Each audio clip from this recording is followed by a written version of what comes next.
sleep tonight. Welcome to the riot. I'm the bangarang, bangaranga, bangaranga, bangaranga. I'm the bangarang, bangaranga, bangaranga, bangaranga. I'm the bangarang. Blinding lights. Welcome to the riot. I'm the bangarang.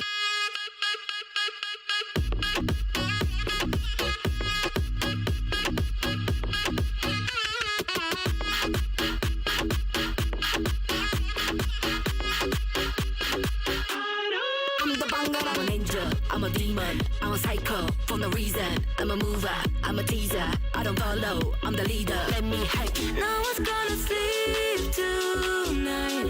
Welcome to the riot. I'm the bangarang, bangaranga, bangaranga, bangaranga. I'm the bangarang, bangaranga, bangaranga, bangaranga. I'm the bangarang. Blinding lights. Welcome to the riot. I'm the bangarang.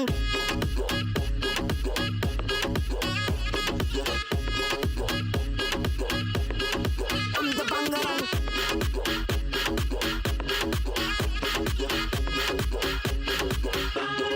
I'm the bangarang. Close to the edge, I can feel it inside. Bodies and bodies and sparks about to fly. I'm about to lose my mind, mind. I'm the bangarang, bangaranga, bangaranga, bangaranga. I'm the bangarang, bangaranga, bangaranga, bangaranga. I'm the bangarang. Blinding lights. Welcome to the riot. I'm a rebel, I'm a danger, I'm a mover for freedom. Let me light you up, let me light you up. Come on, let me put it in so deep. I'ma leave you weak. I'm the bangarang.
10%, and you'd plug me straight back in. Now there's no one to text when the plane lands, or to call when it's taking off.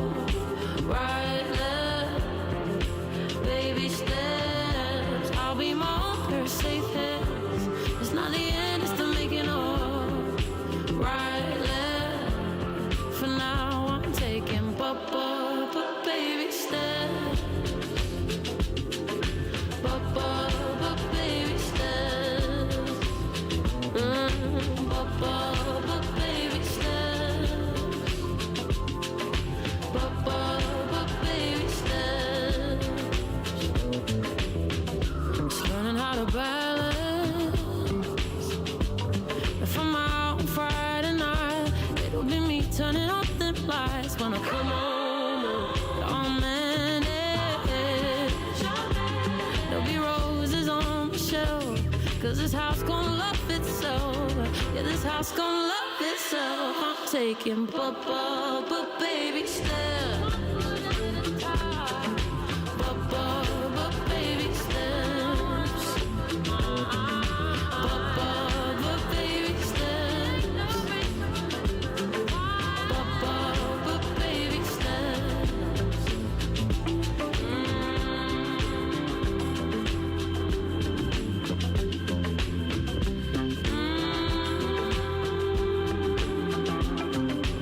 I won't fall back if I fall once. At least I have that. At least I have that. I'm taking but baby steps. But baby steps. But baby steps.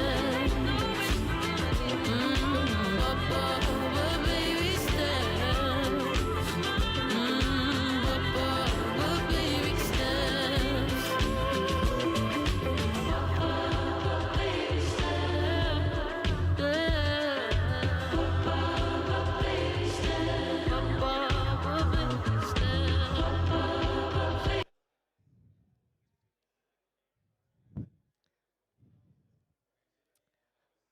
All right. Oh, okay. I can hear myself now.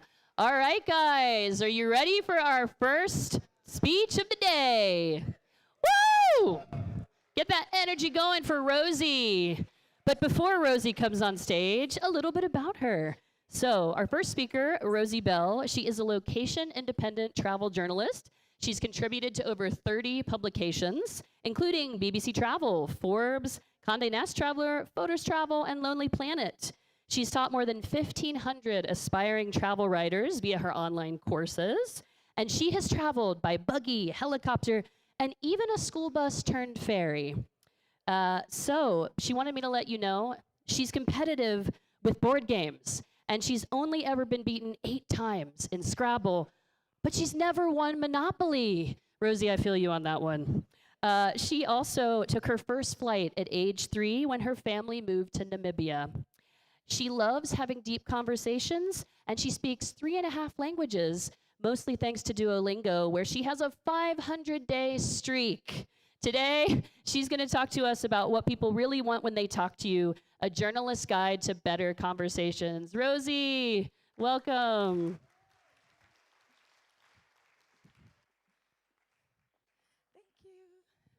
Thank you. Can everybody hear me okay? Okay, good morning, everybody. I am here to talk to you about what people really want when they speak to you.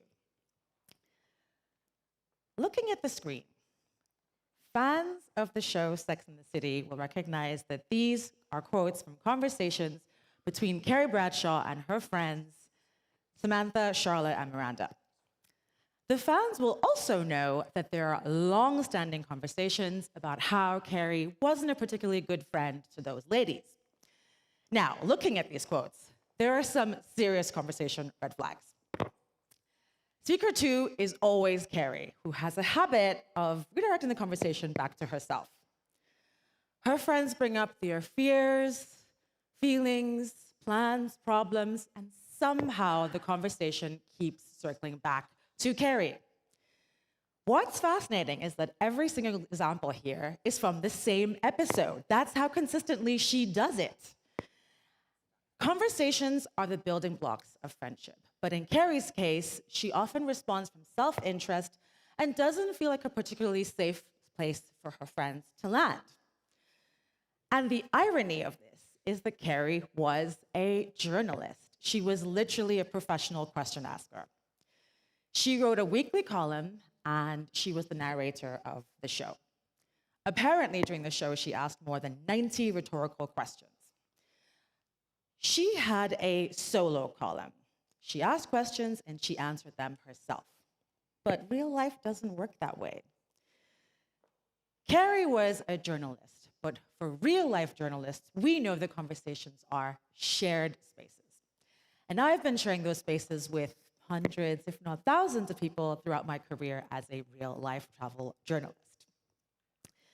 So today, I would like to share 5 principles that can change and impact how people respond to you, how you feel in conversation, and most importantly, how to avoid becoming the Carrie Bradshaw of your friendship group.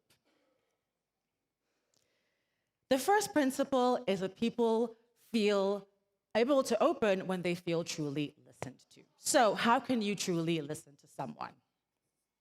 Start with eye contact. This is a clear sign of engagement. We've all had conversations where you're talking to someone and your eyes are dancing around the room as if they're scanning for greener pastures. But when that happens, it doesn't particularly feel like they want to be there, and then you're less likely to open up to them, because wandering eyes can signal disinterest. Number 2, don't rush to fill silences. Silences will not kill you. You do not have to fill the void. People need time to formulate their sentences and come up with what they want to say. Give them the time to express themselves without rushing to respond. And that leads nicely to the third point, which is don't cut people off. Most people don't actually interrupt to be rude. Somebody might interrupt to help the speaker, or to speed things up, or to even show commonality and say, "Me too, I've also been there, we're the same." But even well-meaning interruptions can derail the speaker's train of thought and communicate to them that their words might matter less than yours do. They might even feel less respected in that case. Number 4, practice active listening, not passive hearing. Hearing and listening are not the same thing. Hearing is easy and automatic. If you're sitting next to somebody, you'll hear what they're saying, easy. But listening is a choice and requires some effort. Active listening is listening to understand and not just to reply. When you're listening to reply, you're kind of not really listening at all, because you're preparing your story, you're rehearsing. But if you're preparing your story, you stop receiving theirs. Number 5, show that you've heard by paraphrasing or circling back. This is about demonstrating attention. Sorry, was that Namibia or Libya you just said? Oh, you mentioned you just moved to Panama. This shows that their message landed. And people feel lovely when you remember what they said. So paraphrasing or circling back is important. Journalists don't just accept the first answer, we follow interesting threads. If I'm interviewing someone and they say, "It was hard," I might say, dig deeper and say, "Well, what made it hard?" This communicates curiosity and showing them that you're interested in understanding them. What happened next? Why was that important to you? Journalists know how to probe further, even when people give us one-word answers to our questions. And this leads me to my favorite principle, which is deeper questions lead to deeper connections.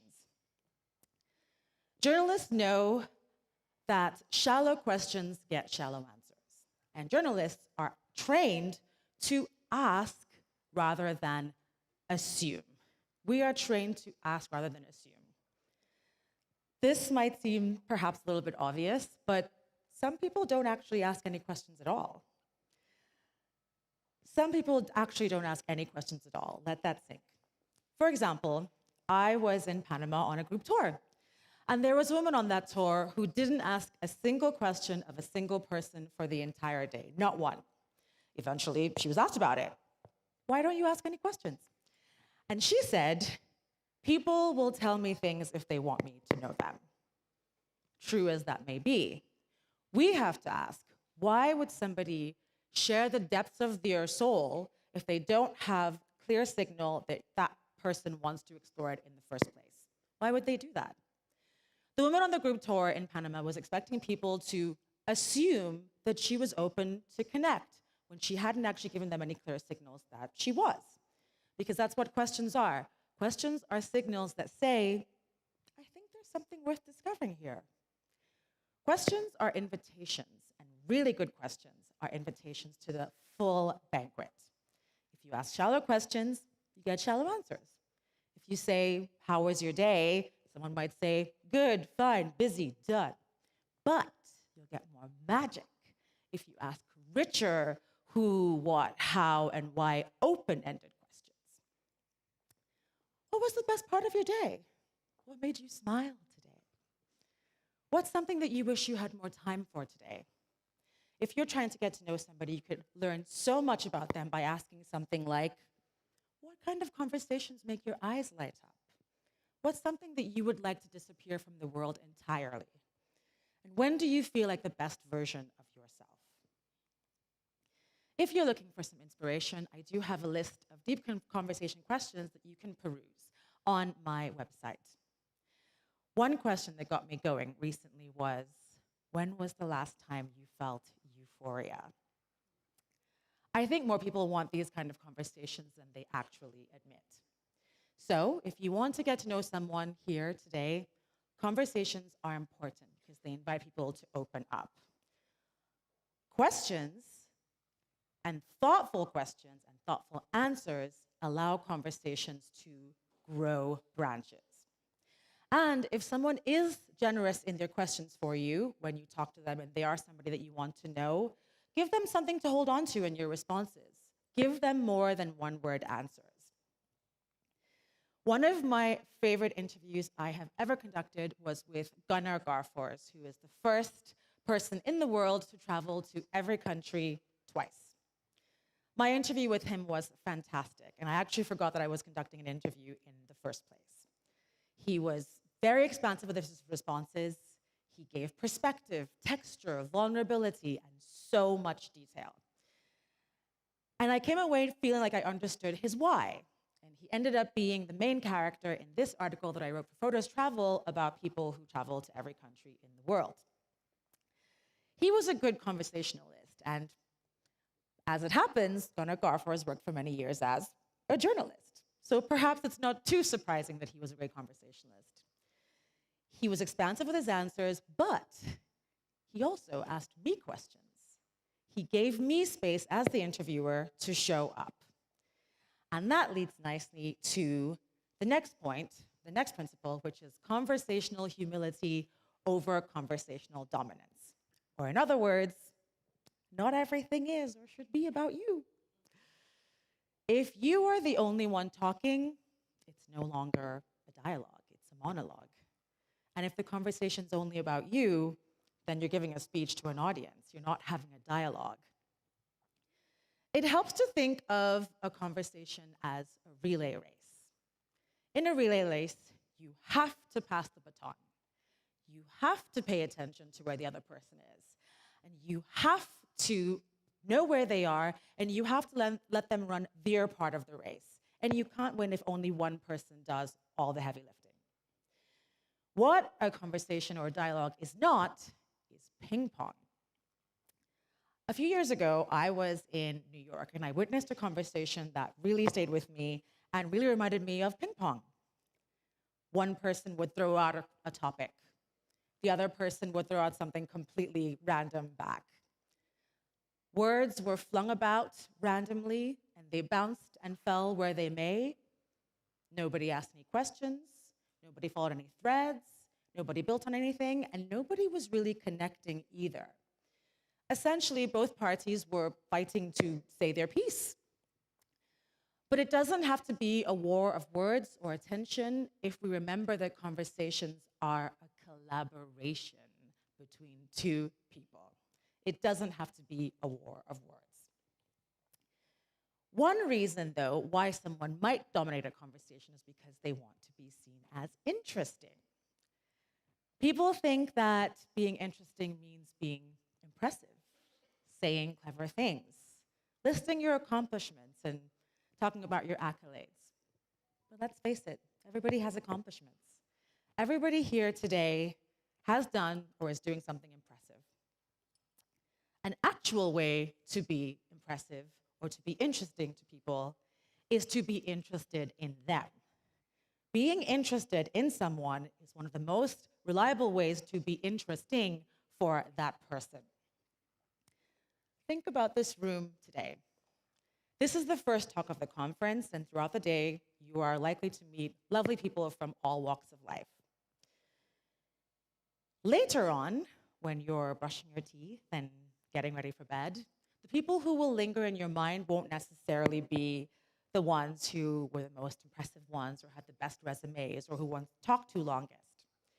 The people who will stay with you in your mind will be the ones that made you feel like you were the most important person and most interesting person that they were talking to in the room at that moment.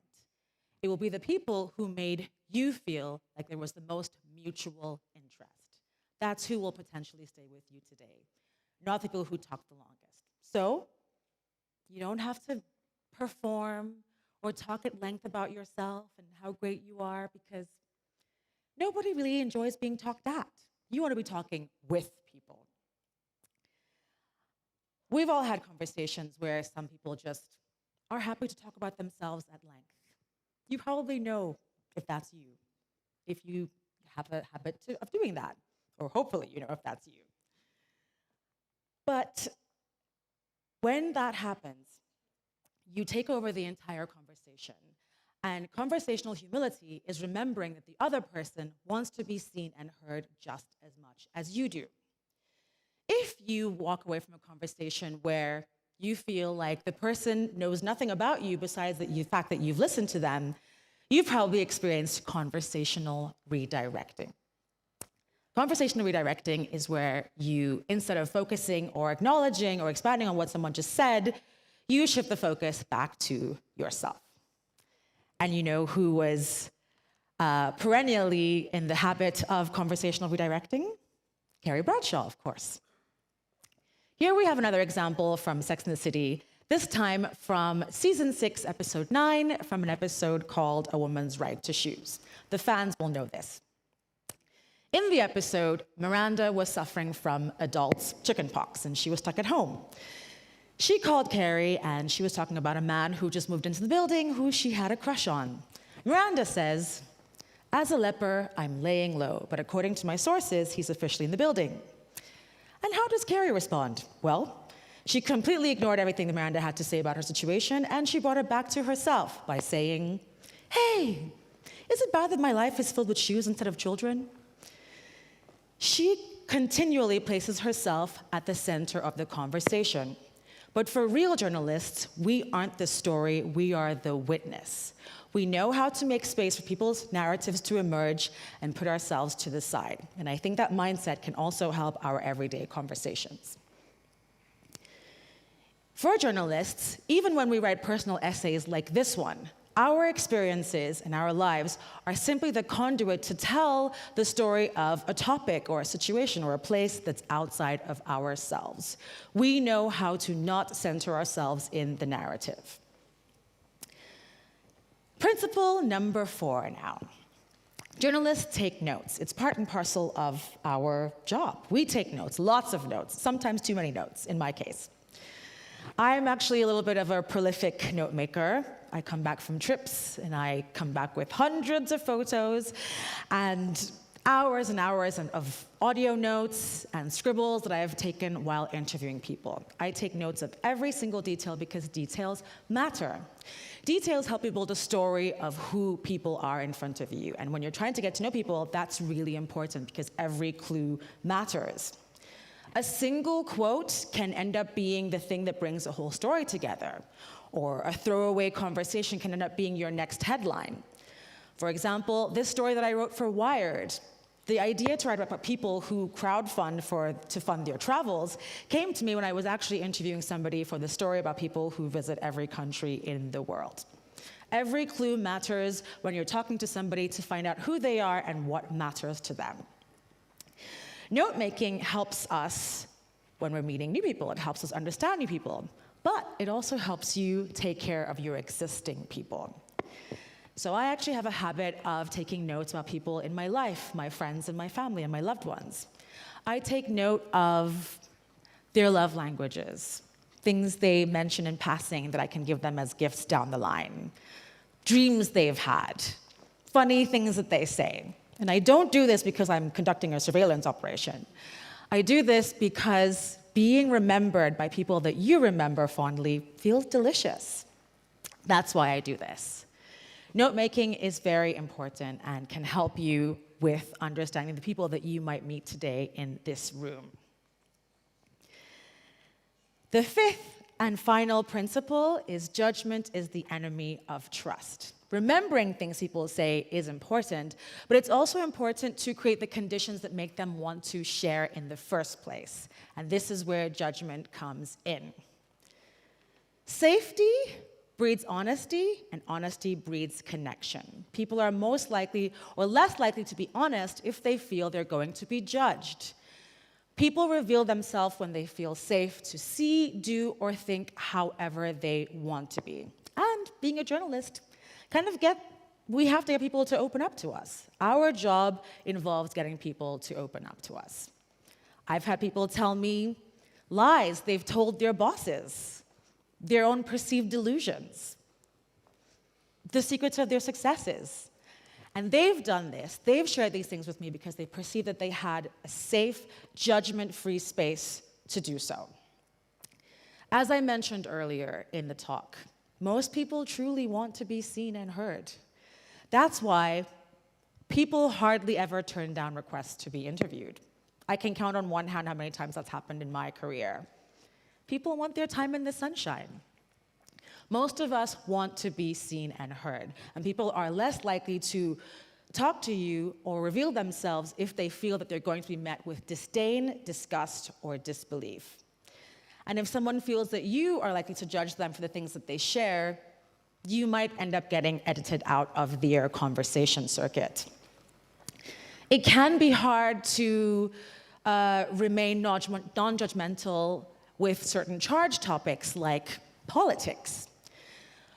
But even when we don't agree with somebody, we can try to understand where they're coming from because understanding opens doors and judgment closes them. So, to close things off today, journalists make good conversationalists because they listen so people feel heard. They practice active listening and not passive hearing, which means they listen to understand and not just to reply. They ask questions so people can reveal themselves. Journalists know the importance of good questions, and they're trained to ask, not assume, and they know that deep questions lead to better answers, and shallow questions lead to shallow answers. They make space so people have room to speak. They know how to engage without making it all about themselves. They remember things so people know that they matter. They take notes of things so people feel seen and heard, and it also helps with story building. And finally, they refrain from judging so people feel safe to open up and understood when they do. Nobody really teaches us how to have meaningful conversations. As a child, you're of course taught how to talk, how to speak. You're told to respect your parents, respect your elders, don't use profanities. But nobody teaches us how to have meaningful conversations.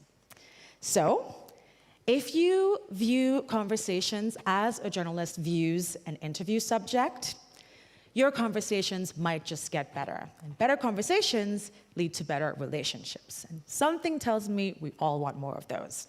Thank you so much for listening to me today.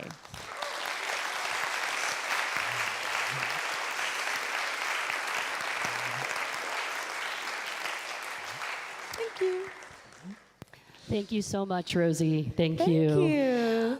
Guys, there's something I forgot to tell you before Rosie's speech that's really important. So for every speech, we have it listed in the app, but we also have a place at the bottom. When you click into her speech, for example, at the very bottom, there's a space for you to leave a question. And then we can address it at the end. We're going to get them on screen. Not for this one. I'm going to have the questions here. But for all of our future speeches, please feel free to ask a question because we're collecting all of them and we're going to ask them and we're going to put them on screen. But Rosie, I have yours right here. So our first question that came through is, when is it a good time during a conversation without interrupting the person speaking, especially if they're rambling? Like, when is a good time? I would pay attention to body language. Body cues can help as well. You raise your hand maybe, or put your hand on, body language can help you as well in case you don't want to interrupt somebody. We ideally want our conversation partner to understand these cues and just sort of understand not to go on and run on sentences. And of course, you don't want to interrupt somebody. You want to be respectful, but just a little bit can help you there and then hopefully they will take that on and see that you're kind of aching to have your turn. Really important. For me, I struggle with that as well. Okay, so you obviously have had many interviews, you've written many articles. Was there an interview, this is a question, what interview did you do that was most moving to you? I love good questions, but I wasn't prepared for that one. I have interviewed people that have lost their businesses, built businesses, started from scratch, lost their homes, started afresh. People talking about loneliness, that's also very touching. Lots of nomads, people who travel, starting over afresh. Spoken to lots of third culture kids about the disillusion, about not belonging anywhere. So many of them I wouldn't be able to pick, but a lot about loss, grief, and loneliness, I would say are some of the toughest conversations I've had. Okay, thank you for that. Also, how do you get, this is a question from Elias, how do you get politely out of a conversation?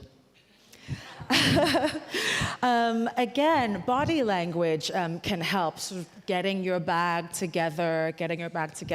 And then, of course, be polite. I'm ever so sorry, I really have to go. I would love to stay.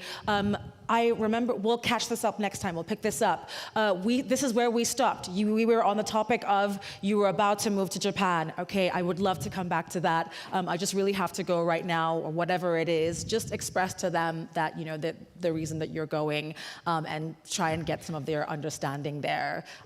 They should understand. I mean, no one's forced into conversations. It's not prison.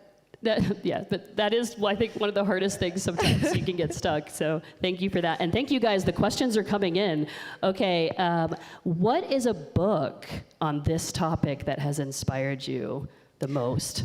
None, because I don't think people talk about this enough. There isn't, maybe a book exists, such a book exists, but I don't know about it. Should you write that book, Rosie? Woo!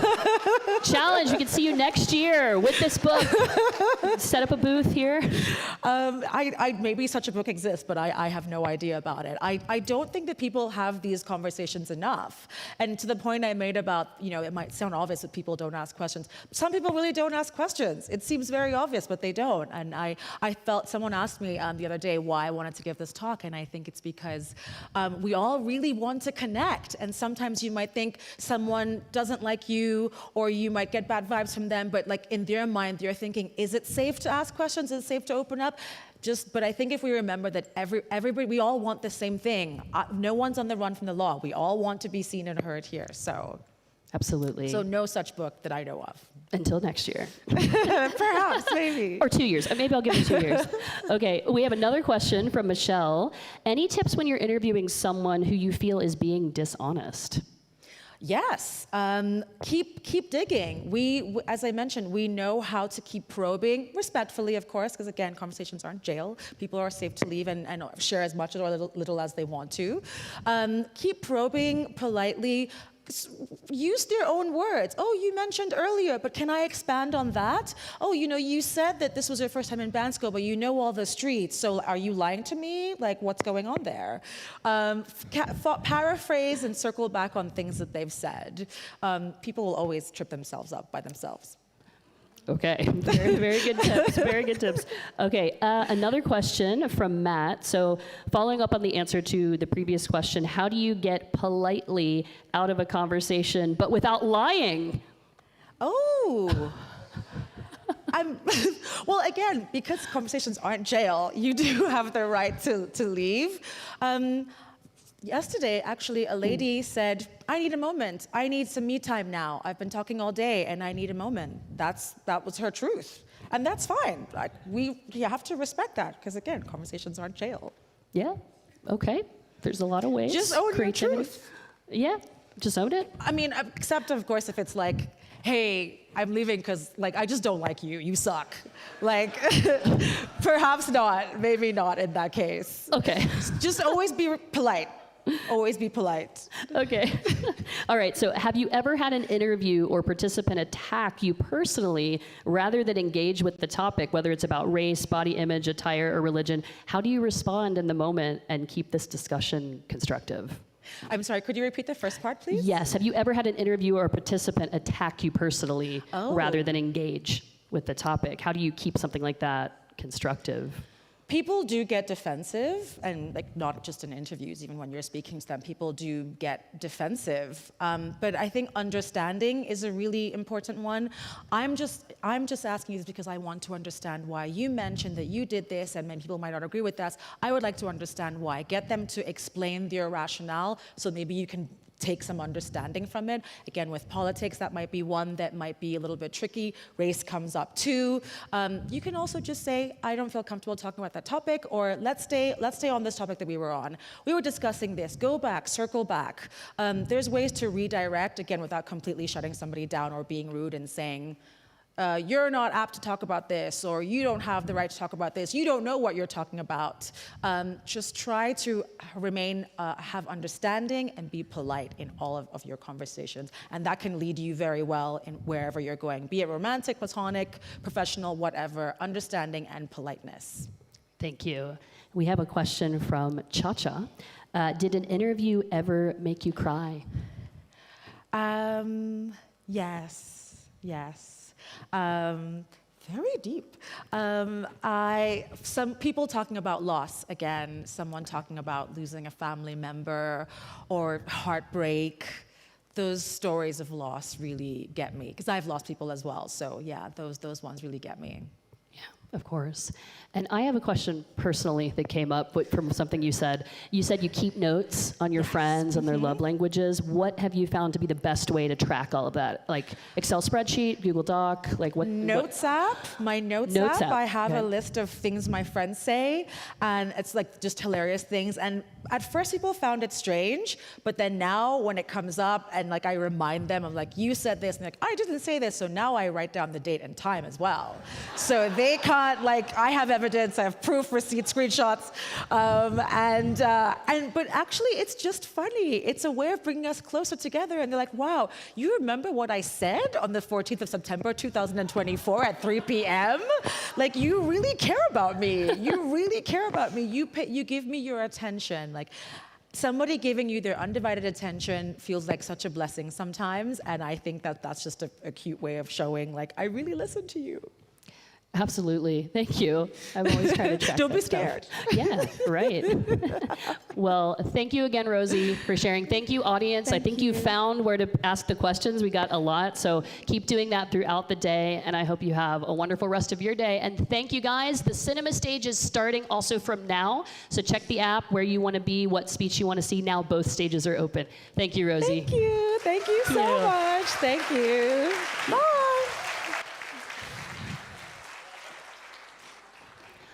We're going to take a 10-minute break. Thank you. Thank you so much. Do you need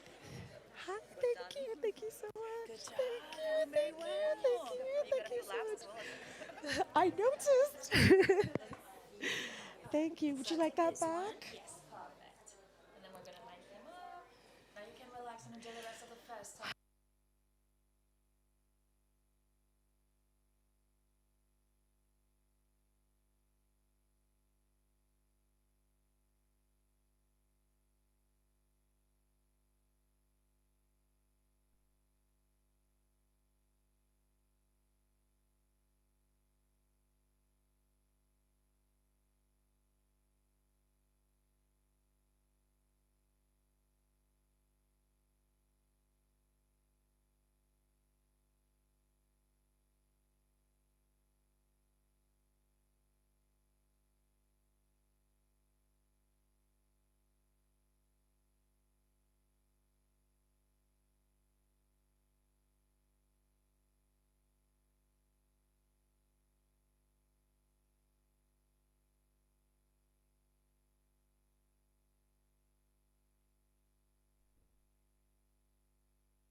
Thank you.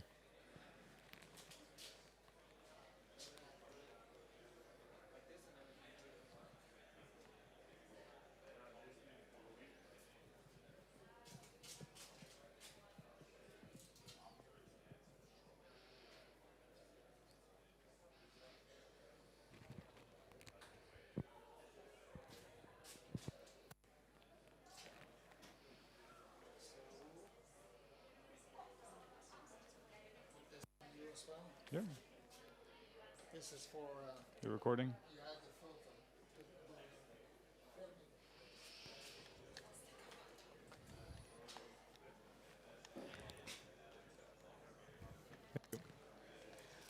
All right. Ooh. Can you hear me? Can you hear me? Oh no.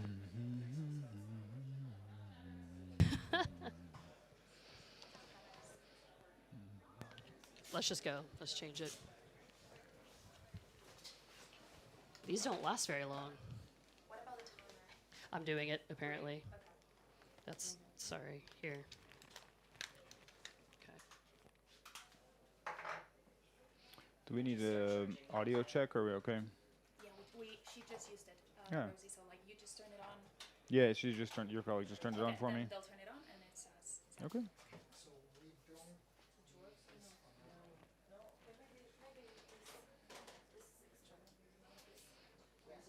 Becky, it wasn't that it's muted there. Oh, it's just muted there. Yeah, so you can go and deactivate all the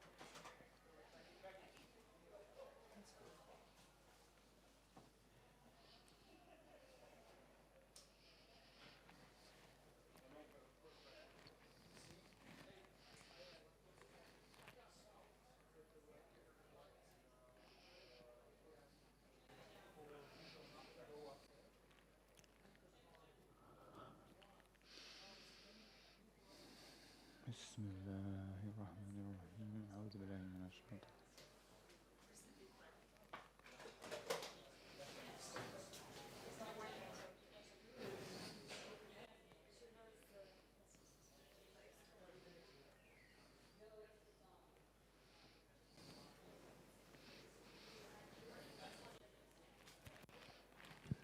Hello. Oh, that sounds better.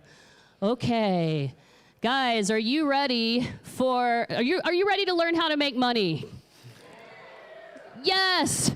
Who out there as a nomad has struggled with making enough money remotely? I know I have. Show of hands? Honesty? Okay. Thank you. So, all right. So our next speaker, Neville Mehra, he is a co-founder and head of marketing at Genki. And they're on a mission to help you stay healthy wherever you go, starting with worldwide health insurance. So Neville has been building stuff on the internet since the 90s, and he's spent the last 20 plus years traveling and living around the world as a backpacker, nomad, and expat. Since becoming a nomad in 2012, he has had 5 surgeries, 2 children, and lost 1 kidney. So, can you really scale a nomad startup? Lessons from 0 to 25 million. That's what we're about to learn about. And remember, ask those questions in the app. Neville, welcome to the stage. Neville Mehra.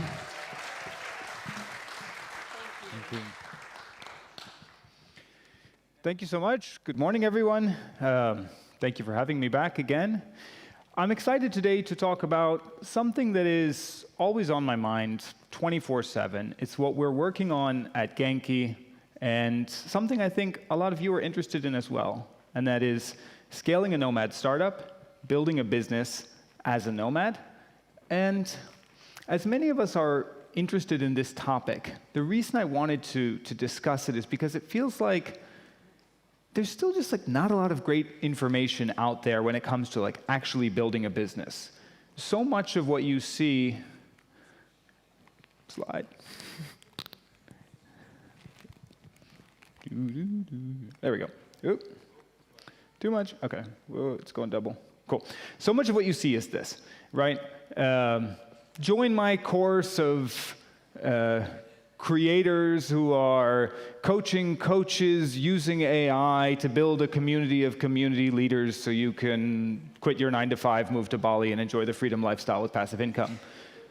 Which sounds great, but what if you don't want to build a course or create a community? What if you have some other type of business in mind? And now you could, of course, like go to business school. I did this, but I dropped out when I realized like they weren't teaching me how to build my business. They were grooming me to become like a middle manager at Xerox or Microsoft or something. And so I don't have all the answers, but what I want to do today is just take you behind the scenes a little bit and share some of the lessons learned, the challenges we've faced from finding the right idea, getting started, finding customers and growing, fundraising, and if we have time, a little bit about the future and kind of how I see all this playing out. Just to give you a sense of where we are at Genki, we're doing about 2 million euros a month now in revenue, a little bit more, so around 25 million annualized, with a team of 25 people who are normally all around the world, but most of them are here in the front row and at our booth and around in Bansko. Now, building a business starts with finding the right idea. And by the way, I fed this presentation to my AI to ask like for feedback, how does it look? And the AI was like, yeah, really good information, but you got to humanize it more, you know, make it more personal, more relatable, which is ironic feedback to get from a robot. But nevertheless, here you go. This is me.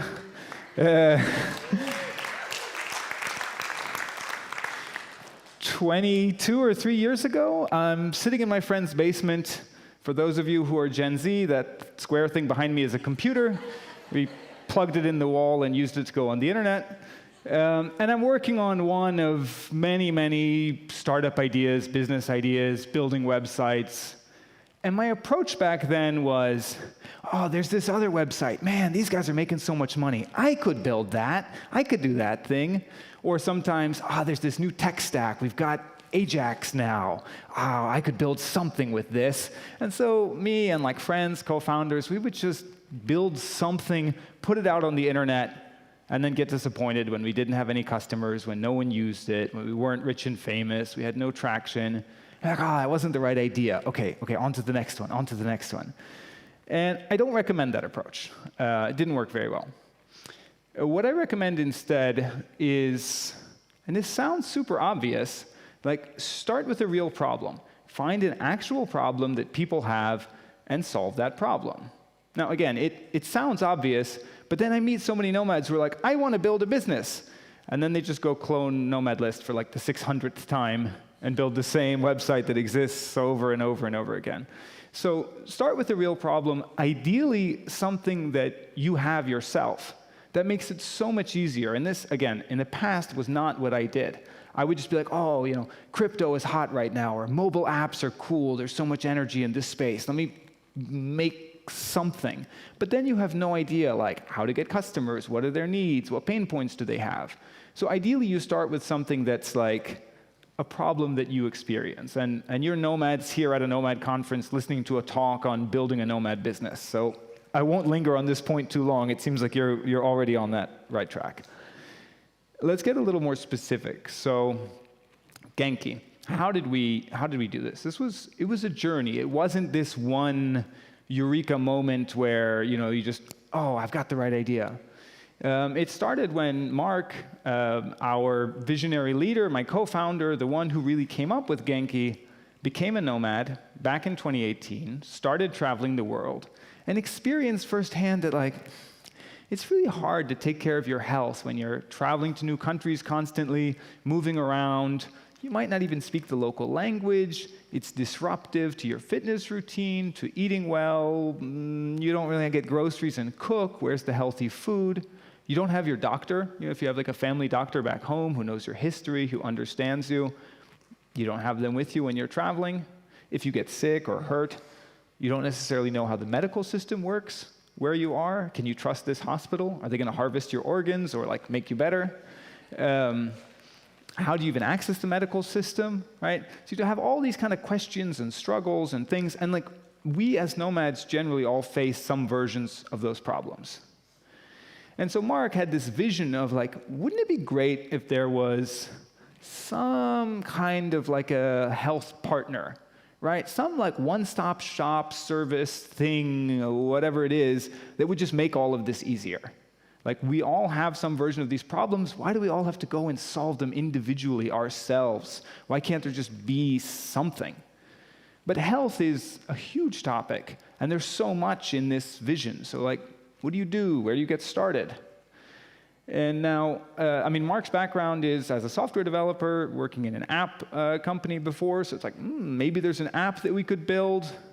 Or maybe even the easiest way to get started would be to like build a directory of local businesses in the various nomad hotspots, like where can you eat healthy food in a cafe, which co-working spaces have like a nice kind of ergonomic setup and natural light, like just different ways you could be healthier. And so for a few years, this process was just like Mark fumbling around, searching for kind of like what's the right way in, talking to people. Unlike me in my before picture there, sitting in a basement by myself, Mark is out there talking to people in the community, going to the meetups. And like this idea, this problem that it's hard to take care of your health resonates. Everyone's like, and still now I talk to many of you here, and it's like we talk about taking care of your health as a nomad, and everyone tends to agree like, yeah, this is a challenging topic. Different people have different sort of like relationship to the problem, but the problem resonates. But then if you're like, oh, well, I'll build a healthy directory, yeah, that sounds kind of useful. I don't think I would pay for that. I already have Google Maps. And so the more we talk to people, the thing that we learned is that like the burning pain, the thing that was like, oh, I really need a solution for that, was actually getting access to healthcare. If you had health insurance back in your home country, it doesn't really work well when you're abroad, or it doesn't work at all. And like there was, when we started, traditional travel insurance, but it really wasn't made for nomads, right? It doesn't cover you long-term. They expect you to have a return ticket. We travel open-ended. We travel for longer. We don't know when we're coming back. We're going to many different countries. So it just wasn't made for our lifestyle. And so after all this searching, it went from like 2018, when Mark first became a nomad and started, to 2021 when we launched worldwide health insurance, was just kind of finding the right way into what still remains our vision of being a health partner for nomads, helping nomads take care of their health all over the world. But okay, so you find that product, that thing, the thing that people want, that they're willing to pay for. How do you actually find customers? How do you sell it? How do you grow your business? That's when I joined Mark, that's what I'm here at Genki doing. And I think that's the hard part of every business. But if you are building in the nomad space, if this is your target market, I think it's especially challenging. For us at Genki, one of the hardest things has been to separate the true nomads, the long-term travelers, from this sort of general, much larger market of tourists, travelers, people who are going short-term. Right? As nomads, we don't show up with like a hat that says, I'm a nomad. Many of us don't even like the label digital nomad. Right? I hear feedback all the time. I see posts online. Don't call me a nomad. I don't like being a nomad. And yet, for us, like the business works if we attract long-term travelers who are living this lifestyle. It doesn't work if we attract someone who just wants insurance for 2 weeks because they're going on holiday and they leave. That's just not our market. So finding nomads is a big challenge. But on top of that, even though nomads are like a relatively small market, especially compared to travel and tourism, nomads are from like 200 different countries around the world. Like our customers are from 200 countries around the world, and they're traveling in another almost 200 countries around the world. And so what typically works in other businesses, kind of starting small and local and then expanding to other markets, doesn't really work as well in the nomad space. And then you have all these different sets of expectations and languages. Like our typical customer is an American in Mexico or in Medellin, a German who went to South Africa or Bali for the winter, right? I mean, you know the nomad world. And then on top of that, once even you start to kind of crack what works and how to find the right audience and your customers, then you find that all those patterns change throughout the year, and whatever marketing was working super well in January stops working in June as we go to different places. So from what we found so far, what works instead if you're building a business targeting nomads, one thing that's common, I think, in all businesses, find one marketing channel to get started. Crack one channel. For us, initially, that was ads, search, but it could be for you, TikTok. It could be coming to conferences like this, right? But like find one channel that you can really get going on. Don't try to do every type of marketing at once. Now that part, as I say, applies to pretty much all businesses. What's interesting in the nomad space in general is that as hard as it is to attract nomads, to build an audience and build a business in this space, there are others who've done it, right? So we've done it at Genki. There are many content creators, influencers, other businesses who have an audience of nomads. And of course, you can partner with them. We refer customers to others. They refer customers to us. And so partnerships for us have been one of the most important channels for gaining visibility and getting customers in this market. Something else that's, again, sort of a general principle, but I've never seen it as important as in this nomad market, is word of mouth and the community. You know, all of us, we're active. I mean, you all here actually are the perfect example, right? We're in a village in kind of the middle of nowhere in Bulgaria. Why? Because there's a community here, because one of our friends came here, because we heard from some other nomad that, oh, there's this cool thing that happens every year. And so we're very community-driven as nomads. And what you see ends up happening is, whether it's on Reddit, in a Facebook group, WhatsApp group, Telegram channel, what do? We all do this. We go somewhere and say, oh, I'm thinking about applying for that Spanish nomad visa. Can anyone recommend a lawyer? Can anyone recommend, where can I find like not a short-term apartment, Airbnb is too expensive, but I need a place for a few months. What website do you use? I've been looking at these different health insurances. They all kind of sound the same. Which one do you guys recommend? And so we are, as a nomad market, we are very community-driven. And if you provide a great product or service, you will grow through unprompted, unpaid, just your customers recommending other customers. For us, in the beginning with Genki, to get started, so much of it was paid ads, and over time it flipped. And now we're at a point where like the actual paid marketing is the minority of our sales, and the majority comes from just people referring other people in conversations like this in nomad communities. Something else you can do is get active in the community yourself. I don't recommend going on places like Reddit and being salesy and showing up. They're very, let's say, allergic to that. But one of the things that surprised me the most is the number of people who are Genki members who I talk to when I do customer interviews, when I chat with you in our booth, who tell me, the reason I chose Genki is because I saw you guys were active online, and I looked at a bunch of companies, and they all had some good reviews, and they all had some not great reviews, and it was really hard to choose. But I saw that you, and in this case, Mark, our CEO, was active online, like actually replying to people, not showing up and selling, not bullshitting, but just there explaining, hey, here's the reason this happened, or this is what's on the roadmap, right? Or this is what we're working on. And the idea that we were the ones that you could reach, that we're trustable, that you could talk to us if something went wrong even, gave people the confidence to choose. And this is something that you can do early on when you're first starting out, even if you don't have a lot of customers, is just get active online, get in the communities, show up, meet people where they are. Okay, so we talked about finding the right idea, finding customers. Something else very relevant in startups, of course, is fundraising. And again, there are some challenges as a nomad business, as well as some advantages that you have. I think right now is a really tricky time, just being honest. If you're building something in AI, awesome. Every investor in the world right now is investing in AI. That's all they want to hear about. If you're doing anything other than AI, you're probably bootstrapping. Maybe if you're inventing some, super cool new hardware or something like that, you have an opportunity. But everyone I talk to, they're only investing in AI right now. That said, even for us, kind of before the big AI boom, there were other challenges we faced raising money as nomads. The size of the nomad market is really hard to know. Everybody cites the same like MBO Partners study from a few years ago, or like this is very like America focused. Or they say like, oh yeah, Peter Levels said, you know, in 2030 there'll be 1 billion nomads, but no one really knows like how many nomads are out there traveling internationally around the world, how much are they spending, you know, how big is this market, how fast is it growing? Investors usually want to know, and unfortunately it's hard to find that information.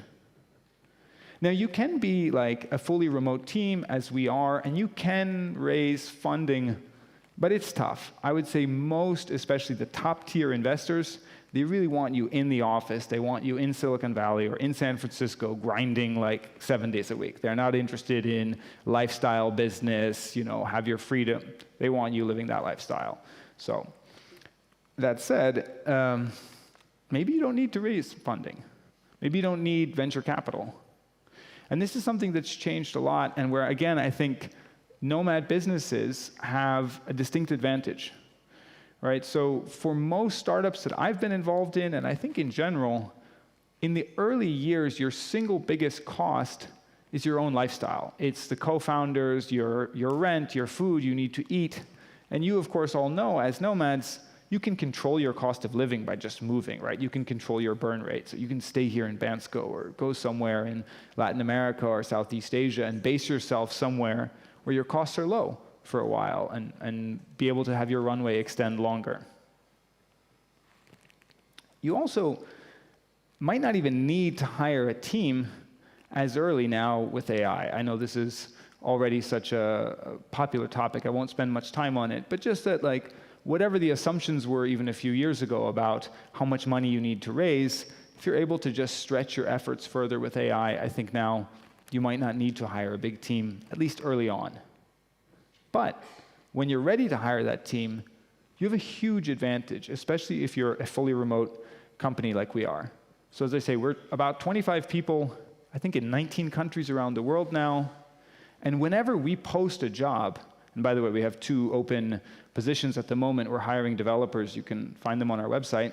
Shameless plug. Whenever we're hiring, we get thousands of applications for every job we post within days of posting it. Like, it is completely overwhelming when it comes to reviewing all of them. Obviously, we have to use AI to help us. But this is totally different. Look, we are not this kind of like traditional venture-funded Silicon Valley startup who can throw gigantic salaries. We pay reasonable salaries, but we can't compete with, you know, Facebook or something when it comes to paying a salary. But what we can offer that the others don't is we're fully worldwide, we're nomads ourselves, mission-driven, we live this lifestyle, you can live this lifestyle, you can work from anywhere in the world, and that turns out to be a gigantic hiring advantage for us. Okay, so we've talked about finding the right idea, finding customers, potentially fundraising or maybe not needing to fundraise. But back to the original question, right, which was, can you scale a nomad startup? Which is kind of cheesy as a question, right? Because like obviously I wasn't going to come out here and be like, no. So maybe it's like, how big can you scale a nomad startup? And I mentioned our team, right? We're tiny, relatively speaking. So if you're thinking in terms of, I'm kind of blending together running a team as, or running a startup as a bunch of nomads and targeting the nomad market. So if the question is like, well, how big can you get as a fully remote team working all around the world? Like at some point you need to put on your like big boy pants and go to an office. Clearly the answer at this point is no, right? So you've got Deal is, I think, over 8,000 people now in 100 countries, fully remote. GitLab, who I mentioned here, they are a public company now, also fully remote. So there's no question that you can build a giant company as a remote team. But can you build a large business in the nomad space? Or are nomads too niche a market? Right? And when you go fundraising in this space, this is exactly the question you get from investors. And as I say, there's no real data, so it's hard to answer. And some of the early success stories in the nomad world, the sort of darling businesses that came up in the first years where like nomading was really taking off, they're gone, right? They went under. And I think part of that relates back to the point about fundraising, because these companies did raise a bunch of venture capital. And when you do that, there's constant pressure to grow the top line. Selena was like opening new properties like faster than they could sell the beds in them. And unfortunately, it didn't work out. So not fundraising in a weird way also kind of gives you much more control of the company and maybe increases your chance of success. But there is still this question of like, yeah, but how big can you scale, right? Are these businesses like ours sort of just always going to be at a certain, like I say, like kind of niche scale, or could we get much larger? And there's an analogy I like to use for this. It's not perfect, but this is kind of the way I think about it.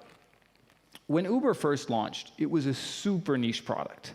I don't know how many people know this, but like it was San Francisco only, really used by like tech executives who were in the habit of booking what we call in the US like a town car, basically like a black, kind of like an Uber Black now, like a sedan car service, almost like a limousine. They were expensive, super inconvenient. You needed to like order them well in advance. And so Uber started as this like better way for booking those things, basically a tech solution to a very niche problem, right? And then as the iPhone gained popularity, there was this, and Uber expanded into more markets. It became kind of like a tech-savvy person's way to order a taxi instead of the usual frustrations of dealing with a taxi. And that was a much, much larger market. But now, like, my mom hasn't owned a car in years. Whenever she wants to go somewhere, she just orders an Uber, right? And she's tech-savvy, but, like, she was nowhere near those initial kind of target markets. Like, tech is certainly not her identity. So they went from being this very niche thing to being something that's sort of universal. And the way I see that in our market, like, probably those of us here, and certainly the nomads who are like changing countries very often, traveling all over the world, moving all the time, we are that sort of like central niche market. And over time, especially post-COVID, with the launch of all the nomad visas, you see more and more people who, they never really identified as digital nomads in the past. They weren't traveling the world, they're certainly not backpacking. But they're like, yeah, I could get a Spanish nomad visa or a Thai DTV and go live there for a year. I'm not necessarily permanently immigrating there. Maybe I have a remote job, not necessarily a freelancer, not like kind of the stereotypical nomad, but yeah, I could go live abroad for a year or something like that, or maybe 2 years, or just see how it goes. And even a lot of us who were kind of the early nomads, and many of us on our team, we ended up in this sort of lifestyle, right, where we're like based in one country, mostly living there, but again, not committed to immigrating there forever. And I think what we'll see over time is that more and more people will have the, let's say, the freedom to live abroad for some period. Again, I don't think it'll be their identity. I don't think it'll be their entire lifestyle. It could be like a Wall Street banker who just decides to spend the summer living in Tuscany with their spouse and their kids, and then they go back to New York at the end of it. But they're only going to be willing to do that if it's easy, if it's seamless. Like, they don't want to go on visa runs. They're not going to be swapping SIM cards. And so what you have that's like emerged over these last years are these businesses that they don't call themselves like nomad businesses. They're not catering to nomads per se, but what they're doing is like offering a service that just works worldwide, right? When you open your Revolut account or when you use Starlink, like it just works. Wherever you go, it just works. You don't need to think about it. And that's the future that we're building for. That's what we're doing at Genki. The whole idea is to help people be healthy wherever they go. And if you're interested in building for that future as well, if you want to join us in that mission, I would love to connect with you. I would love to talk to you. I put my contact information here, and you can stop by our booth in the park. We have a bunch of like healthy activities and things for you to enjoy. Thank you.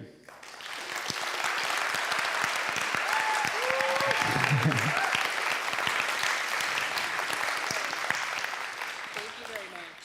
Thank you. I'm testing my mic again. This is for you. Thank you. Yes. Thank you very much. Okay, I still don't think I'm working, so I'm gonna use this. You want me to do some crowd work? Yeah, do some crowd work. But we've got some questions for you. Yes. Okay, guys, can we bring this up on the screen? We finally figured out how to put it on the screen.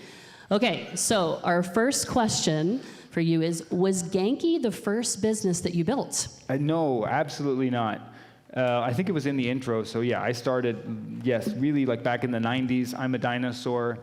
But Genki was unique in a few ways. So first of all, it's the largest business for me so far in terms of revenue, team size, whatever you want to measure. And as I say, it sounds silly, but it was really the first time that I was like actually scratching my own itch. I told you Mark's story, and I just skipped the part where like I met Mark, and Mark explained to me this vision, and I'm like, and you heard a little bit about like my health history as a nomad. So naturally, it immediately resonated for me. This idea of like, this time I'm building something that I actually use, that I want, that isn't just like, oh yeah, this is a cool industry. Thank you. And did we have one more question? I remember. Yeah. Yes. Okay. What can be a better word or phrase for a digital nomad so more people would identify with it, and it's going to be easier to find them and target them? From Thank you, Janus. Janus, the AI freak.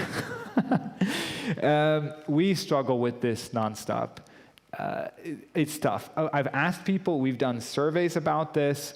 I ask our members, someone suggested techno gypsy, which I don't think works. The short answer, there's no better word. Digital nomad is really a misnomer though, right? And a lot of people we shorten it to nomad, say I'm a nomad. But then like, I've been in Spain for 6 years by now. And like, I'm not integrated, I'm not planning on living there forever. I'm connected to this community, I still do travel, but like nomad somehow doesn't feel right. And then expat, that sounds like you work for Citibank and they sent you on like a relocation package to Hong Kong. So that's like, and then there's like slow mad, okay, but that's kind of nerdy. There's no perfect word for it. We're still struggling. Ask your AI to invent one for us. You? Yeah. All right. And I know we had a question about preventative care. So it might be hard to see this. I'm going to read it for you. I've been on Genki Native for about 8 months, and I've been really impressed. The one area I'd love to see evolve is the €250 preventative care limit. Catching issues early rather than treating them once they develop seems to fit squarely with positioning Genki as a health partner for nomads. I'm curious whether raising that cap is something you're actively considering, and if not, what the thinking is behind keeping it where it is. Yes. How much time do we have? Okay. Yes. 1 minute.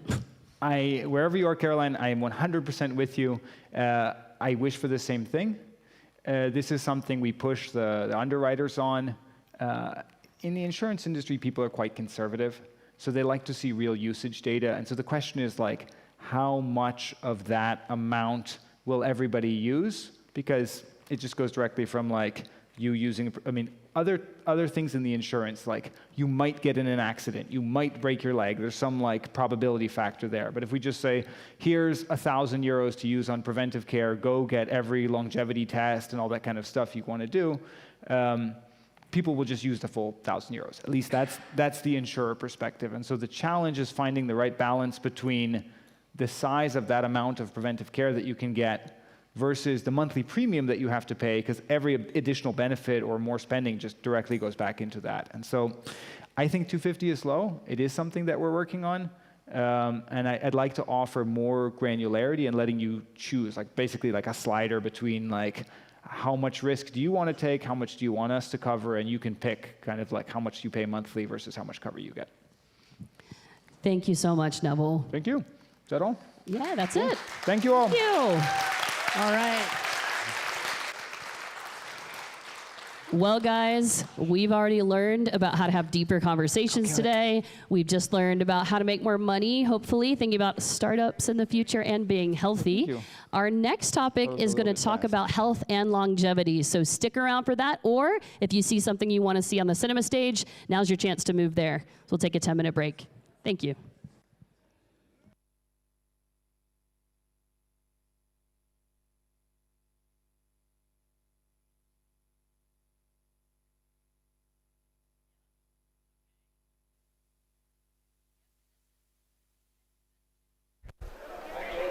Heads. Oh, there we go. There we go. It works. Okay.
give you the intro in a minute. She's first going to speak and then you go up.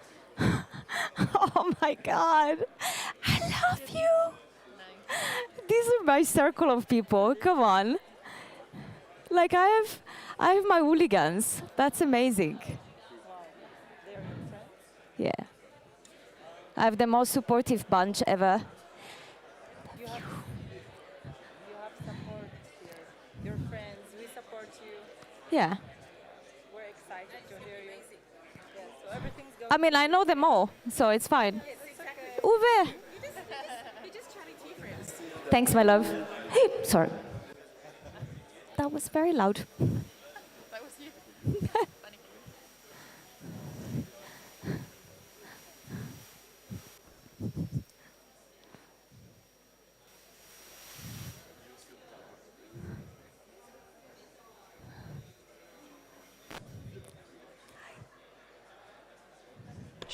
Oh, testing.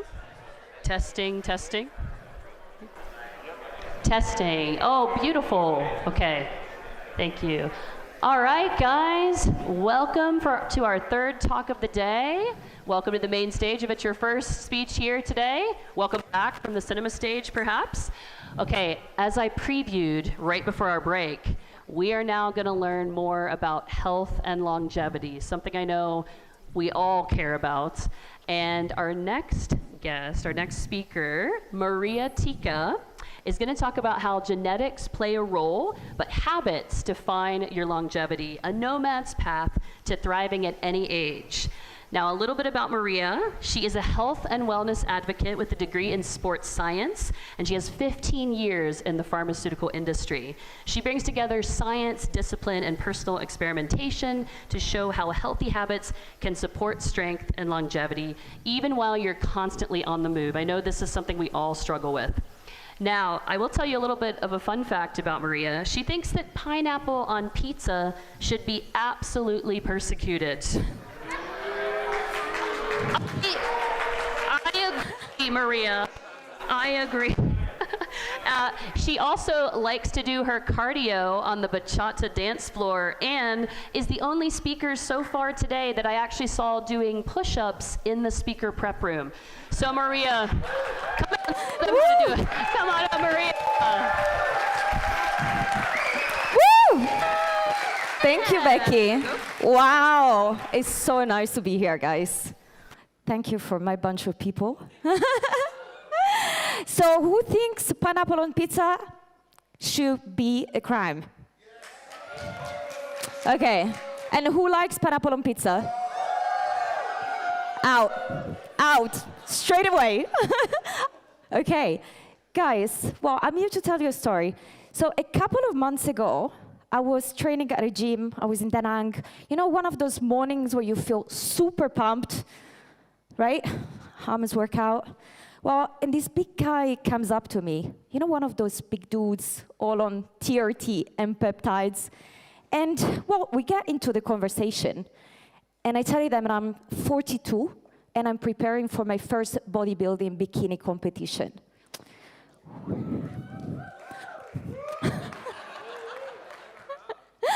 He looks at me completely in shock and says, "Oh my God, you've got great genetics." Well, and in that moment, I thought, well, all the effort that I put in, the early morning workouts, the rice and chicken and broccoli repeat, the consistency, the discipline, all dismissed in one sentence. And what bothered me the most wasn't just a comment. It's how quickly we default to that explanation, as if you see someone who's healthy and strong, you might think, well, that's just luck, instead of asking, what are they actually doing differently? But the guy didn't know that genetics is not saving me. My mom has got diabetes, rheumatoid arthritis, and cardiovascular condition. And my dad, unfortunately, already passed away of pancreatic cancer. But here I am. That is not luck. That is a choice that I make every single day. And that choice is what this talk is about today. Well, one day your body will become the sum of your repeated choices. How this thing goes forward? behind? Yeah. But I'm not here to talk about myself. I'm here because I believe most of us in this room are making a quiet mistake. We treat our health as something that we can sort out later when we found a new city that we love, when we find the right gym, when work calms down. But there is one thing that I learned working 15 years in pharma. And I've listened to tons of patients speaking about how a diagnosis could have been prevented. Because at that point, prevention stops sounding boring. It becomes urgent. Because later is a lie. The conditions that will shape your life as 60s and 70s are being set right now as you walk out of the doors in your repeated habits.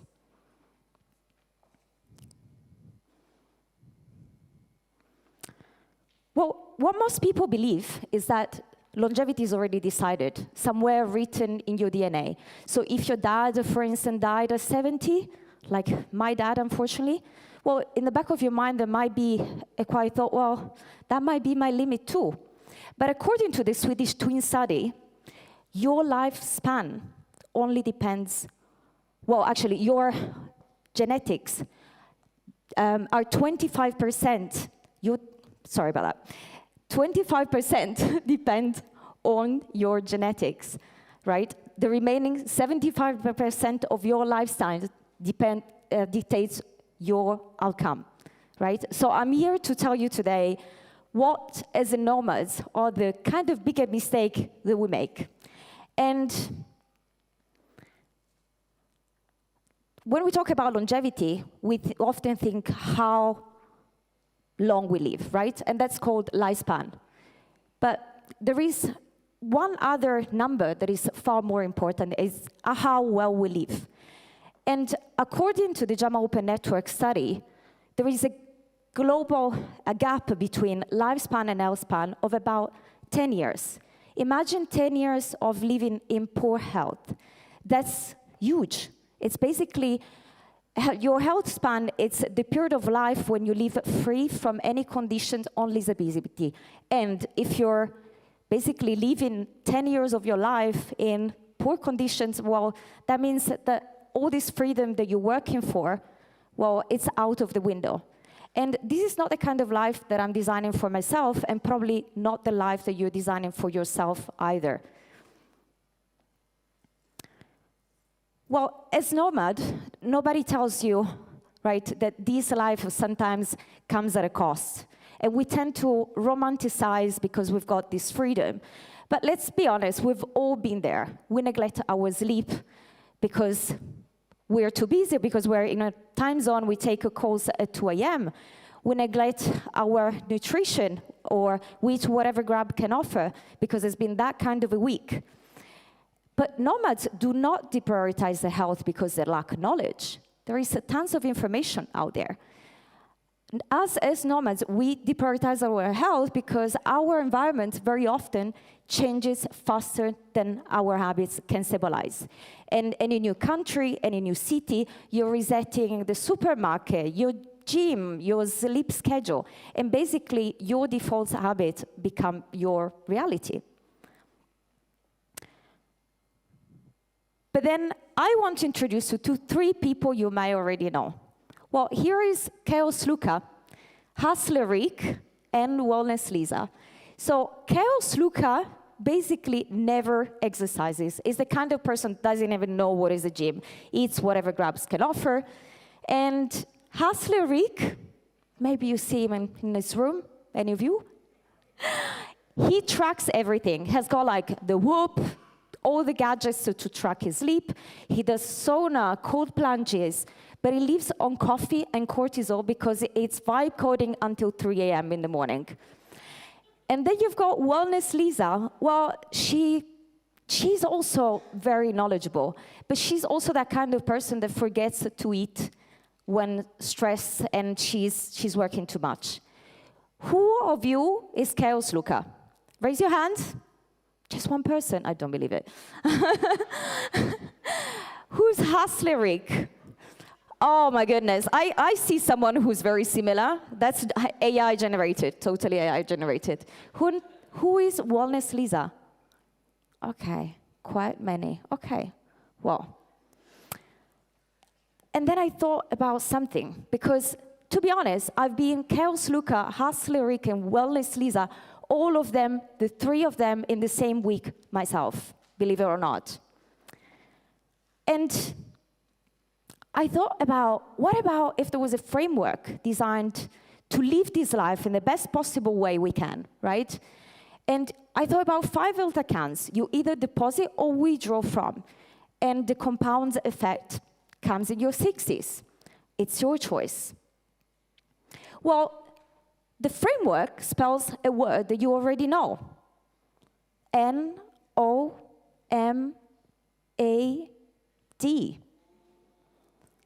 A framework for how you stay strong enough to keep living it.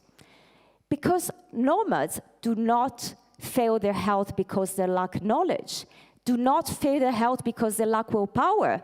But our environments keep changing over time, and that's so difficult for us to keep actually staying strong, mentally focus on what we need, nutrition, sleep, movement. Let's start with N. Well, what is N? Nutrition, nourish. So the danger is not how you look, it's what your blood work says. You might not realize that your healthy smoothie bowl has got more sugars than 2 Snickers bars. Well, Chaos Luca, with his giant arms, you can see him, is, he doesn't know because he's lean, but he's metabolically unhealthy. And insulin resistance actually can develop years before symptoms appear, and is linked with type 2 diabetes, cardiovascular condition, and even cognitive decline. So I want to give you a few tips that I adopt myself, right? And it's very first thing, guys, especially when you travel in Asia, right? They give you those pad thais with like teeny tiny portions of chicken, like invisible. Who has experienced that? Okay, good, I'm not the only one. So prioritize protein, 1.6 to 2.2 grams per kilogram of your body weight. That's super important. Try to eat clean, steamed veggies, steamed rice. I mean, I'm obviously in prep, I'm eating a lot of chicken, rice, and broccoli on repeat, right? But I can see the benefits, to be fair. Track your calories if you can. If you don't know what you're eating, download apps like MyFitnessPal, Macro Factor. Those are really useful. And then before you supplement anything, just test your insulin, your ferritin, your vitamin D. So just don't do the guesswork. And last but not least, for those of you who are, like me, lazy to cook, well, there are meal prep companies out there in every city you're in. So in Vietnam, for instance, I was paying less than 30 euros for 12 meals prepared on a daily basis. So it's pretty great. So moving on. Let's go on to optimize. Be honest, who of you sleeps less than 6 hours a night consistently? Okay. What do you all do at night? Right, okay. I think most of you coding, right, Rick? Super. So, and who of you has said at least once, I'm gonna sleep when I'm dead? We're same. So, well, the thing is, actually, that might be a little bit more literal than we think. In fact, during deep sleep, your brain lymphatic system clears metabolic waste, including amyloid beta, which is a protein linked to Alzheimer's disease. So poor sleep doesn't just make you tired, it makes that process impaired, which is not great, obviously. So here are a few tips. So every time that I move either to a new country or a new city, I reset my sleep schedule. So I create my sleep window. I very often work Central European hours because my clients are based there, but I have to take sometimes the client's calls at 10, 11 p.m., which, to be honest, it sucks, right? Because I'd rather be in bed. So I know that for a fact I want to sleep 7 hours, so I know that I'm going to put up my alarm on those hours just to ensure that I switch on at least 1-2 hours before bedtime. And before bedtime, at least 1 hour before, no screen, no blue light, because that impairs actually the production of melatonin. So these are really few tips that I'm sure you all know, but sometimes it's really it's difficult to apply on a consistent basis, but it's super important. Right, so let's talk about movement. What is the most important longevity drug? No muscles. Well, exercise. And muscle is not vanity, is your independence account. Maybe a little bit. So, well, low fitness is actually a stronger risk than early death than smoking, which is really crazy. But guys, let's be honest. Like when we think about having a healthy body, strong body, most people think that you need several hours at the gym. Nobody is asking you to become a bodybuilder, right? But there are 4 pillars that are extremely important. So zone 2, VO2 max, strength, stability, you need to combine all 4 of them. And all you need is really 3-4 hours a week of commitment. Zone 2, that's your cardio workout. If you go up and down Perry Street a couple of times per day, which is my case, to be honest, your cardio is done. So then VO2 max, these are your high intensity training, hill sprints. Well, the reason being is that the VO2 max declines 10% every decade, and exercise cuts that rate in half. Strength training. Why strength is so important? Well, after the age of 30, we lose muscle mass, and that's 3 to 8% of lost body muscle mass every decade, which is a lot, right? So ladies out there who are afraid of lifting 5 kilos dumbbells, you're not gonna get bulky, I promise you, for only lifting 5 kilos dumbbells. I know my gym girls there are not afraid of that. And then stability. Well, imagine that stability takes nothing really to train. You simply need 10 minutes a day. You can do core workout, 1-leg balance. So it's basically also yoga. How many of you do yoga? Quite a few, right? And stability is actually really important for longevity because 25% of people over 65 actually experience a fall, and 38,000 of those falls result in death. Not here to depress anyone, but it's just an early start. Well, let's move to anchoring. We often think about all the benefits of health, nutrition, and we talk about, how sleep is important, but very rarely we talk about how social connection is important. Connection is not emotional luxury. It's a biological protection. And how many of you have felt lonely despite being surrounded by people in this Nomad journey? Okay, thanks for being honest. That's actually really important, right?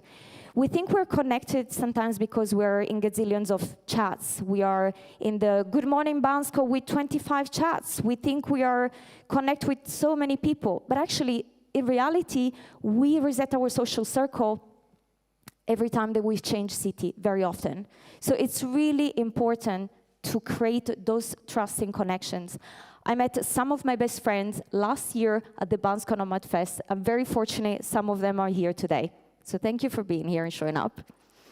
And that sort of connection, it's only built over time, right? In fact, poor social connection is actually, according to some recent studies, it's equal to smoking 15 cigarettes a day, which is, it's pretty shocking. Right. Are you ready for a little exercise? Okay. Before I move into discipline, I want to show you a quick trick. I'm going to count from 5 to 1, and on 1, you're all going to stand up. So if you got your laptops on your lap, don't throw it away, okay? 5, 4, 3, 2, 1. Nice, okay, you're all awake.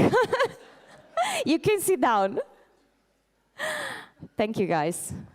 What I've just shown you is a very quick brain hack that you can apply any single time. So it's by Mel Robbins. I've not created it. And it's something that basically stops, interrupts the hesitation loop.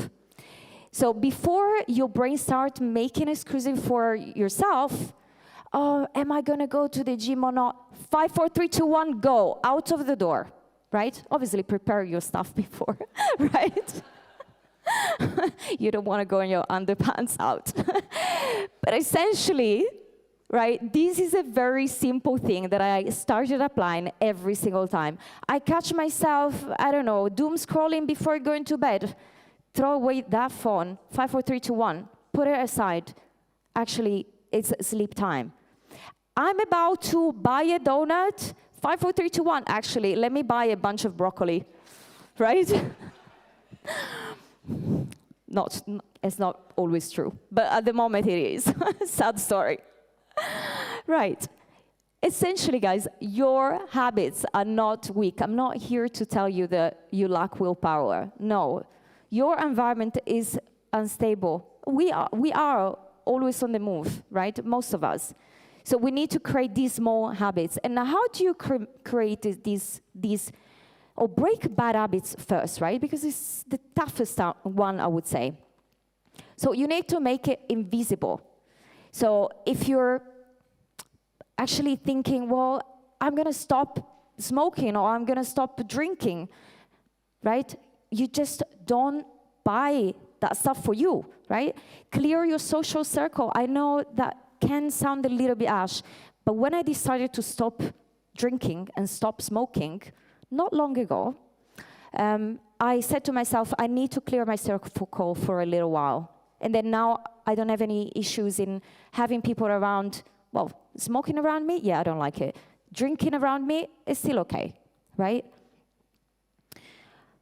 And how you build good habits.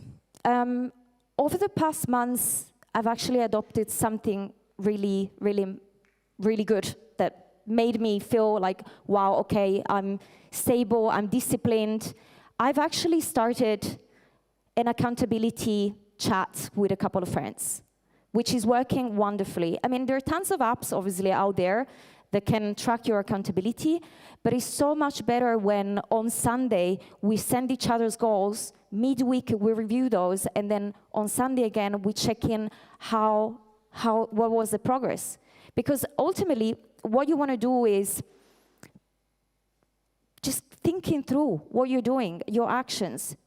Make someone buddying up with you. It's so much easier. And I can guarantee you, you can start doing that basically with the person you've got next to you. Right.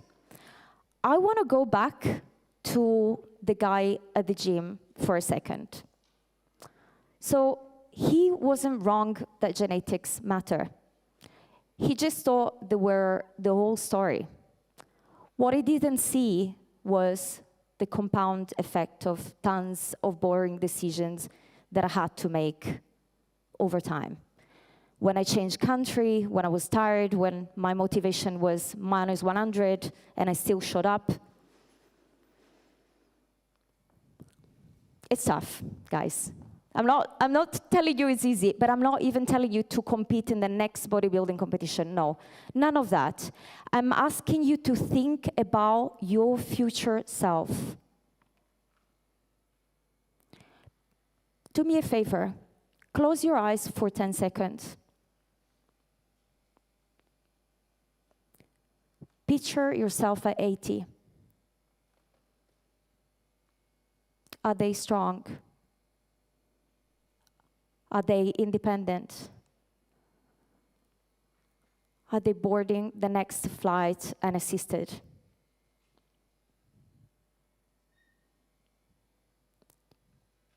You can reopen your eyes.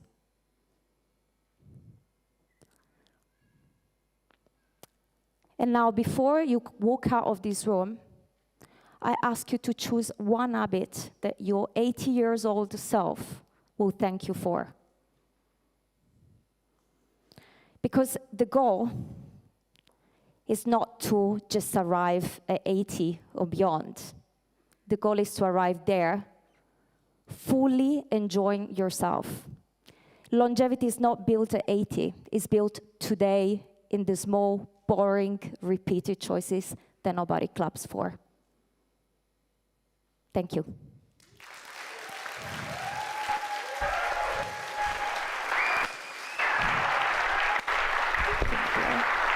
Thank you. Maria, that was awesome. That was really, really awesome. Thank you, guys. Guys, as you can imagine, we've had a lot of questions for Maria come in throughout this speech, but I want to say anything we don't get to, those questions will be automatically emailed to you on the app, and you can answer them. You can answer them later. So let's start with the first question. What's the most important thing out of all these things you've said? What do you think is the most important thing to do for longevity? Wow, many things.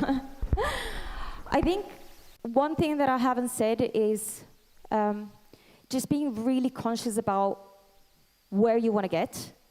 So in terms of, you just want to be self-aware first. What is your starting point, right? Many of us sometimes are in denial. Well, I eat well, but I'm actually drinking my body weight over the weekend. Well, that's not okay, right? So start tracking also your patterns, your habits. I think this is really fundamental. When you start knowing who you are, where you want to be, and what you want to do, that's actually what the change is and where it all starts. Thank you. Okay, next, what is one test or underrated thing to track that doesn't get talked about enough in the wellness industry, or that would be helpful as nomads in particular? I would say, this is going to be kind of funny, but it's actually grip strength. How many of you know that grip strength is like one of your, actually proxy for all your musculoskeletal system. So it's actually really important. And it does not require a doctor's prescription. It's super fast, super easy. How many hours of sleep per night is best for your brain and body? Well, I know for a fact that 6 is dangerous, right? Between usually 7 and 9, guys, everyone is different. There is no one fits all. I would say, for me personally, I know that I cannot function under 7.5 hours. But obviously, it depends on your stress level, and the sleep quality is not about how many hours you sleep. It's about, did you sleep well? Like, is your did your body recover from the day before, right? What's the best way to sleep consistently at 11 or 12, especially when you're changing time zones often? Well, that's a tough one. So I actually started changing my schedule or calls with my clients. So I can do, like, obviously if you're doing calls like at 10 p.m. and I'm working in Central European hours, but often living in Asia, so that can be really tricky. So I decided I'm not going to take any calls after 8 p.m. So trying to keep my cortisol levels low, right? So just being really conscious about where you invest your time and if you're doing any stressful activity after a certain time.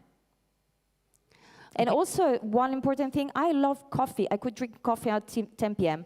I started reducing caffeine before, stopping caffeine at 4 p.m., which for me is really, really hard. I don't understand those people that drink coffee at midnight. No, Good right? tip, yeah. After dinner. Yeah. Normal. If someone wanted to improve their longevity but didn't know where to start, how could they work with you? Well, that's a very good question. I mean, let's grab a coffee. I have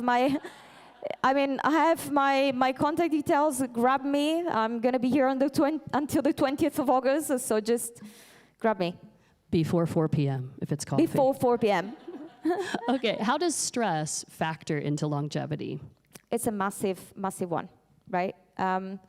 So I personally made so many changes in the past year, and that's why I decided to come and talk, because I felt I was always on the move, especially for me, wasn't really working, changing country every month or changing city every month. So I decided to stay a little bit longer, which a little bit longer is like 2 months, right? And I'm not saying everyone should do the same, but actually the stress, it's something that we all live, whether it's for work, whether because we're not sleeping enough, or because we've got too much going on in our lives. So diminishing that and consistently finding again the things that we can tweak, like a dimmer, right?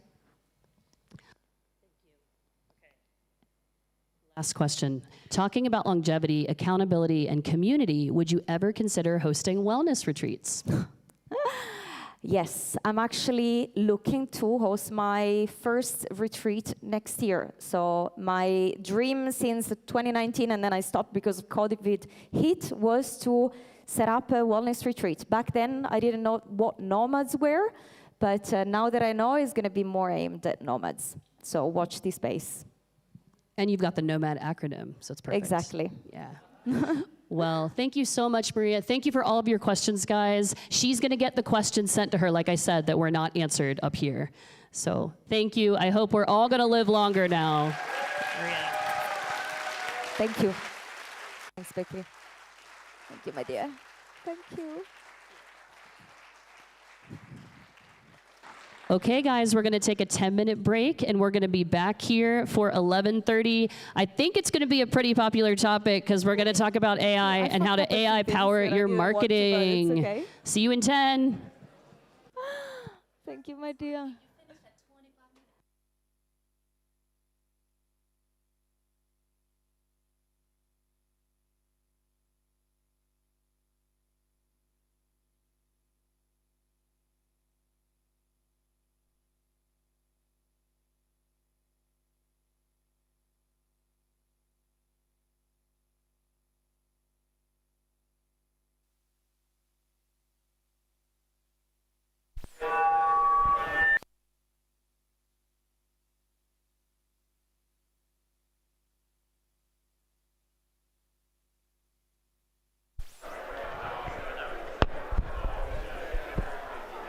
Hello.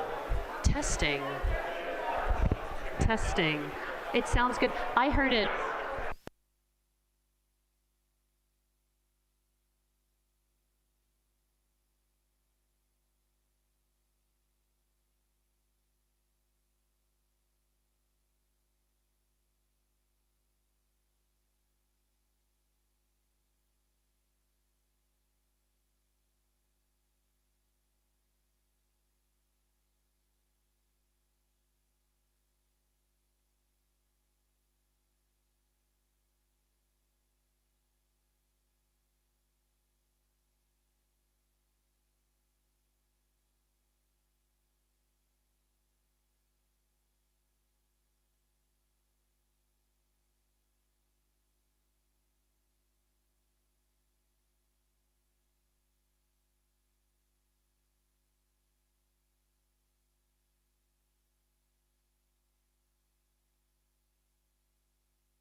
Come alive, surrender to the blinding light. No one's gonna sleep tonight. Welcome to the riot. Come alive, surrender to the blinding light. No one's gonna sleep tonight. Welcome to the riot.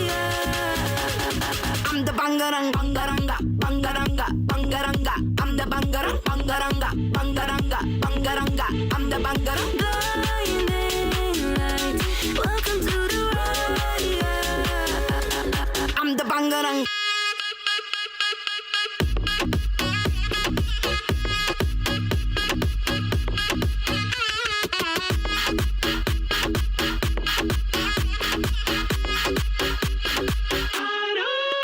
I'm an angel, I'm a demon, I'm a psycho, for no reason. I'm a mover, I'm a teaser, I don't follow, I'm the leader. Let me hype ya up, let me hype ya up. I'ma let you get so hooked, I'ma leave you shook. Come on, light, surrender to the blinding lights. No one's gonna sleep tonight. Welcome to the ride. I'm the bangarang, bangaranga, bangaranga, bangaranga. I'm the bangarang, bangaranga, bangaranga, bangaranga. I'm the bangarang. Blinding lights. Welcome to the ride. I'm the bangarang.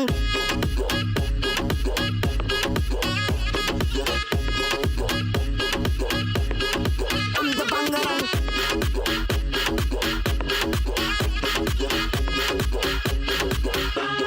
I'm the bangarang. Close to the edge, I can feel it inside. Bodies and sparks about to fly. I'm about to lose my mind. I'm the bangarang, bangaranga, bangaranga, bangaranga. I'm the bangarang, bangaranga, bangaranga, bangaranga. I'm the bangarang.